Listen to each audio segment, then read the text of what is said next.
which is moderated by Dr. Rupande Padki, who is the owner of PNP Group. And we have three eminent panelists with us. Ms. Apurva Purohit, CEO of MBPL, which also owns Radio City 91.1 FM. Ms. Annette Claton, Executive Vice President, Global Supply Chain, Schneider Electric Group. And Dr. Shikha Sharma, Managing Director, Nutri Health Systems.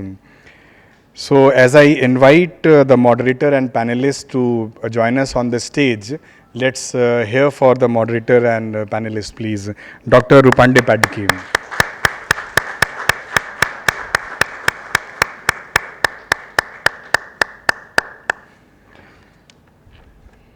Ms. Apurva Purohit.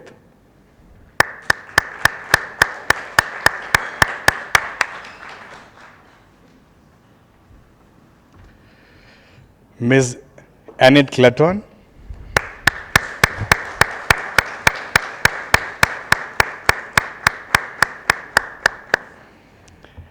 Dr. Shikha Sharma.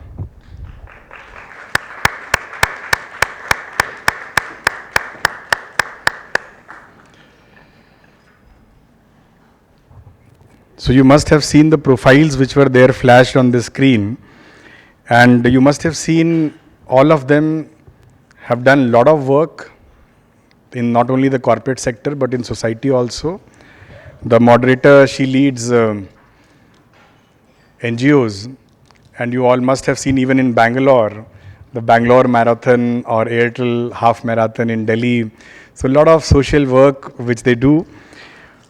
Now you must have seen Ms. Apurva Purohit. She manages 7 companies, and we have seen her the way she focuses on business and the human side with the same kind of focus, ability, passion. It's really commendable.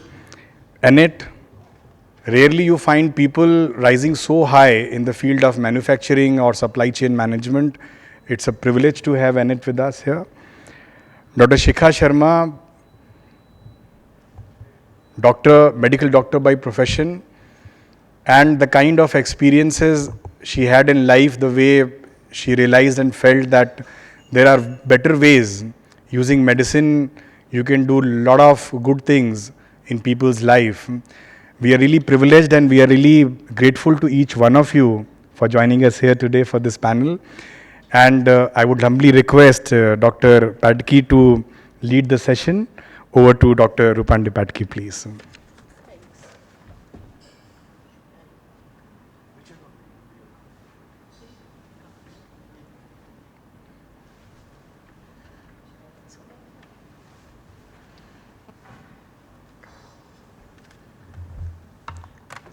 Once again, good morning to all of you. Yes, we need a lot of energy in this hall for this session because I have got 3 power-packed, very, very senior managers with me, and we have to get maximum things out of them in terms of their experience, in terms of their learning, as well as in terms of their own prediction about the future. So with these few words, I would like to share with you how we have decided to carry out this panel discussion.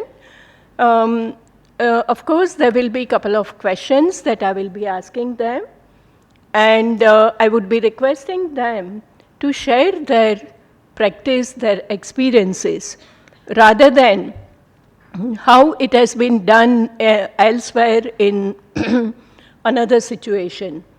Also, I must say that we are very fortunate to have Ms. Clayton, Ms. Annette with us, and she has got outstanding career behind her. She has worked in many countries, and she is handling commercial operation as well as supply chain in the hardcore technology company. Just at tea break, I was asking her that how many women do we know in this particular sphere? And of course, she very politely, she accepted that yes, she doesn't know many women, but yes, there are other women now coming up in the organization, having very, very high technology-related careers and doing extremely well. Now, since we are going to focus a lot on the impact of diversity on our business parameters, on our people practices, I request panel members to share those experiences. Before I ask them specific questions, I would also like to share with you, in the first session, a couple of researches were mentioned by various speakers here, including Rachna. While I was looking at various researches, I found one very interesting and I would say very unusual kind of a report of a research which says that when women are involved in organization, there is increased participation of male members. Now, what does it mean? We do bring certain glamour in the organization, but at the same time, on a serious note, we do influence attitudes of people, their mindset, and perhaps the way things have been done in the organization. Little further, the researcher says, particularly in the boardroom, which in the next session, I'm sure Hema is going to cover that, but in the boardroom setup, with increased number of women, I believe that there is a direct impact on attendance of male board members in attending board meetings. Again, that I thought was very, very interesting finding. Since all this is, there is a separate session on women in the board. I will not touch upon that. I would like to focus our attention at the mid-career, at the when women are entering into the workforce. And today we know that in India, as well as in many other countries, large number of women are entering into educational institutions. If you look at the data, it is going upward very, very fast. However, when they join the work organization, equally the data shows that after about 5 years, the number of women who continue their job, their work, reduces.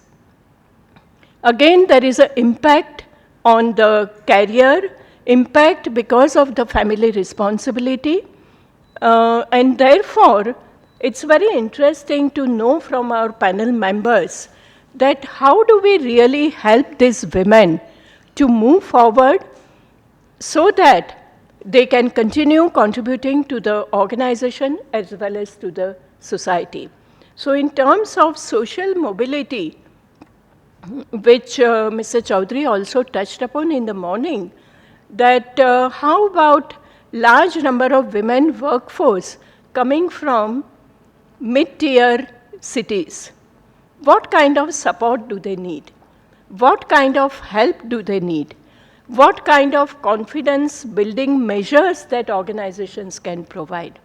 These becomes very, very important points for us to discuss and take some ideas from that. So with this opening remark, I think I'll take my seat there with the panel members, and then we will start our questions.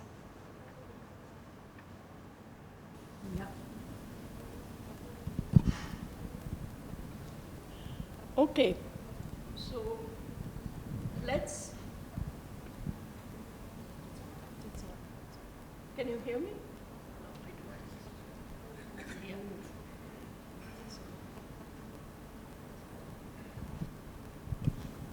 Okay, now it's better. So let's begin our discussion, and I would like to begin with Annette to share her experiences, because we saw that in the video, Shiner has done variety of programs. They have introduced variety of different ways to engage and make workforce diverse. So maybe you could share with that. Okay, hello everyone. All right, it seems a little sleepy. Maybe you didn't have enough caffeine. So maybe I introduce myself. I'm Annette Clayton. I'm running the supply chain for Schneider Electric, and in most companies, you know, that's kind of a little job, but in Schneider, it's a huge job. Huge, right? We're talking about 90,000 people in 45 countries, 250 factories, 100 distribution centers. I mean, it's a really large team to mobilize. And I've been with the company for about 5 years. And I recall I was about 6 months in the company, and one of the HR leaders came to me and said, Annette, you know, you're the only woman on your all-male team. And I said, well, I just got here, all right? I just got here, but no, you're the only woman on your all-male leadership team. And it's true, and that's exactly what was true. I was the only woman on that team, and one of the first things we did was we did gender bilingual training, and we actually had a professional facilitator come in and help us understand the things that we do inside companies that actually sort of inhibit women in the workplace. And I can tell you that I was the most nervous about this workshop, more nervous than any of my male reports. I was very, very nervous about this workshop. I did all this research, and I wanted to talk to the facilitator, and I wanted to know what kind of questions. And I suppose it was because I knew I was going to be the only woman in the room, and everybody, every time there was a question about women, they were all going to look at me, like I would have the answer. So, you know, I think that was kind of how I began at Schneider, and of course I've been working in a primarily male-dominated environment for a very long time. And, you know, as you said, there are women coming, but there aren't that many, and we have a lot of work to do, even inside of Schneider, inside of the global supply chain. One of the things that, you know, becoming gender bilingual in your company, I mean, I think one of the things that really begins to help you is to think about all the processes that we have in companies that actually are not very gender bilingual. And there's lots of them, and we can pick some of the simple ones. One of the simplest ones is when you identify talent, right? So think about when you're all HR professionals, you know, you're identifying talent, they're in their mid-20s, you know, maybe even early 20s. They've started their work, they have 4 or 5 years of experience, and one of the first things we do is we go and we say, hey, your talent, would you like to move halfway across the world? Leave your family support structure, leave everything you know, and maybe personally maybe you've just gotten married, maybe you're thinking about having children. This isn't probably what's top of mind for you. And one of the things we realized is that men and women do have a different timeline. So what we started to do is we started to have much more thoughtful conversations around talent and with women. The other thing I'll tell you, and this is kind of practical, and you asked us to give practical advice. The other thing that we did is we looked to retap women in their 40s. I think a lot of time, you know, and I wish I was in my 40s, but a lot of time women in their 40s, you know, they're maybe past childbearing years, maybe they're reinventing themselves, reinventing their career, and we typically tend to dismiss them. Well, there's not enough runway, there's not enough, you know, not enough this, not enough. So we actually took special initiatives to find women that maybe we would have lost, maybe we would have forgotten. And those are kind of two pretty practical things that we started doing. The three, I guess, the gender workshops, which I think were very, very helpful. And they were helpful for me. They weren't just helpful for the men. They were helpful for the women, because I think sometimes as women we tend to, you know, let's say women of my generation have been successful by assimilating, right? By assimilating in the man's world. But the generation of women that are coming now, they don't want to assimilate. They want to be themselves. They don't want to have to manage like a man. You know, they want to be feminine. They want to do the things the way they want to do them, and that's the way the generation expects it. So I think it was very, very helpful for me and for the entire team. But the gender bilingual training, think about those talent discussions, and then lastly, retapping women that might not be obvious. And those were 3 things that helped us begin to ignite women in the organization. I've been with Snyder 5 years, I now have 3 women on my staff. So I have 3 women. And I can tell you that, and again, I've grown up in this supply chain environment that's primarily male. So having 3 women on my staff has completely changed everything. I mean, it really has it's changed the conversation, it's changed the outcomes, and frankly, I think all for the better. And I suppose we can get into that later, but those would be some quick advices I would have. Yeah. Thanks, Annette. I would also like to add that when we talk of diversity, it has several dimensions. Gender is one of the dimensions. If you look at it, diversity, it's in terms of ethnicity, languages, in terms of even age group has become a diverse now. So in that context, I would like to know from Apurva that what has been her experience in dealing with diverse groups. Okay, so I think, so I'll go through the whole pyramid of diversity, gender, as well as other kinds of diverse groups. But I think the first thing I want to say that, at this stage in 2016, if we are still talking of gender diversity, it's very, very unfortunate and very sad. I mean, given that 50% of the world's population is women, and still we consider women to be part of a conversation on diversity. It should be obvious and it should be natural, and organizations should certainly have, if not 50, at least 40% women. The reality is that organizations have less than 15% women on an average.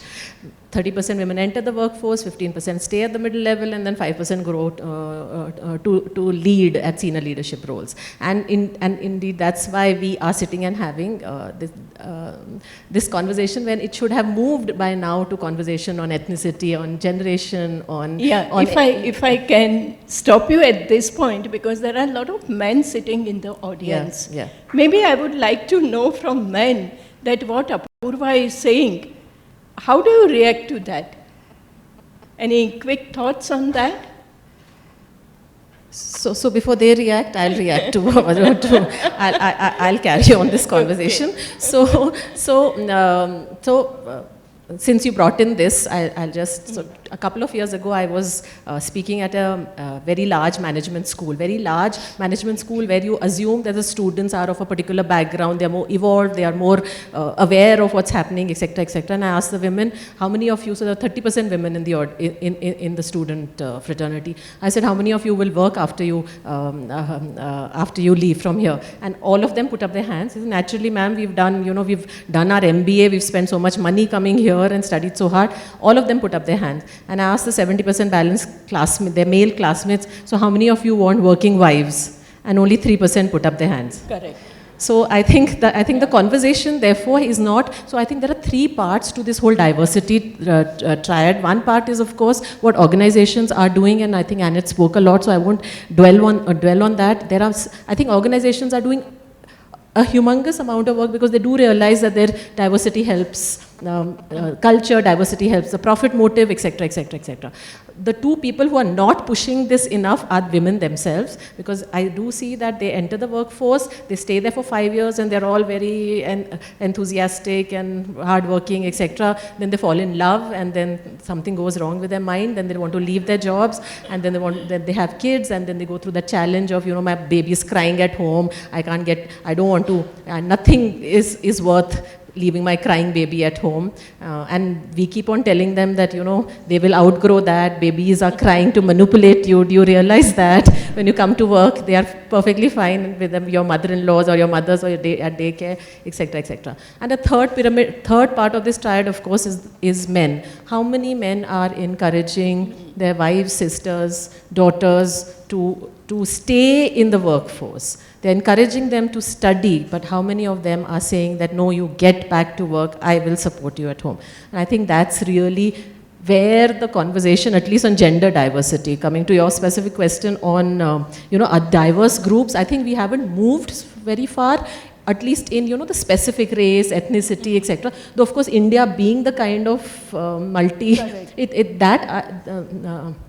at least, from different states, that of course exists in most organizations. You can't run an Indian organization without having that kind of diversity there. Generation is something, again, we are seeing increasing. I mean, we are part of a particular generation. The people, I think today, nearly, at least in our kind of organizations, which are the new age organizations, at least 55% are the Gen Yers and who behave very differently. At the same time, the senior managers are so we are actually the generation which is straddling both. And I think you need to take the good points from each of them, not say, oh, hamare zamane mein aisa hota tha, but really see what are the good things the Gen Y is doing, and they are really bright, they are sharp, they don't want to work in hierarchical structures where again women do much better.